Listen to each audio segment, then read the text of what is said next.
శ్రీ పవన్ కళ్యాణ్ గారు, నేను ఇప్పుడే మీ ప్రెస్ మీట్ని చూశాను. నేను చెప్పిందేంటి, మీరు దాన్ని అపార్థం చేసుకుని తిప్పుతున్నదేంటి? నేను ఇప్పుడు విదేశాల్లో షూటింగ్లో ఉన్నాను.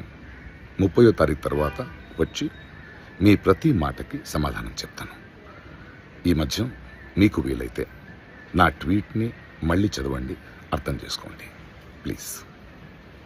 శ్రీ పవన్ కళ్యాణ్ గారు, నేను ఇప్పుడే మీ ప్రెస్ మీట్ని చూశాను. నేను చెప్పిందేంటి, మీరు దాన్ని అపార్థం చేసుకుని తిప్పుతున్నదేంటి? నేను ఇప్పుడు విదేశాల్లో షూటింగ్లో ఉన్నాను.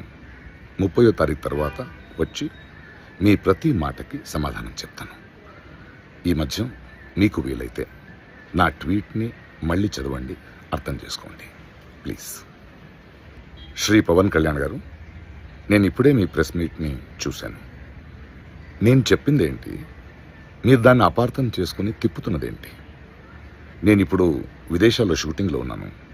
30వ తారీఖు తర్వాత వచ్చి మీ ప్రతి మాటకి సమాధానం చెప్తాను. ఈ మధ్య మీకు వీలైతే నా ట్వీట్ని మళ్ళీ చదవండి, అర్థం చేసుకోండి ప్లీజ్. శ్రీ పవన్ కళ్యాణ్ గారు, నేను ఇప్పుడే మీ ప్రెస్ మీట్ని చూశాను. నేను చెప్పిందేంటి, మీరు దాన్ని అపార్థం చేసుకుని తిప్పుతున్నదేంటి? నేను ఇప్పుడు విదేశాల్లో షూటింగ్లో ఉన్నాను. 30వ తారీఖు తర్వాత వచ్చి మీ ప్రతి మాటకి సమాధానం చెప్తాను. ఈ మధ్య మీకు వీలైతే నా ట్వీట్ని మళ్ళీ చదవండి, అర్థం చేసుకోండి ప్లీజ్. శ్రీ పవన్ కళ్యాణ్ గారు, నేను ఇప్పుడే మీ ప్రెస్ మీట్ని చూశాను.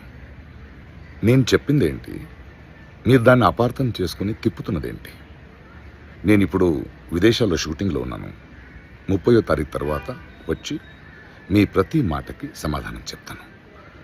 ఈ మధ్య మీకు వీలైతే నా ట్వీట్ని మళ్ళీ చదవండి, అర్థం చేసుకోండి ప్లీజ్. శ్రీ పవన్ కళ్యాణ్ గారు, నేను ఇప్పుడే మీ ప్రెస్ మీట్ని చూశాను. నేను చెప్పిందేంటి, మీరు దాన్ని అపార్థం చేసుకుని తిప్పుతున్నదేంటి? నేను ఇప్పుడు విదేశాల్లో షూటింగ్లో ఉన్నాను. 30వ తారీఖు తర్వాత వచ్చి మీ ప్రతి మాటకి సమాధానం చెప్తాను. ఈ మధ్య మీకు వీలైతే నా ట్వీట్ని మళ్ళీ చదవండి, అర్థం చేసుకోండి ప్లీజ్.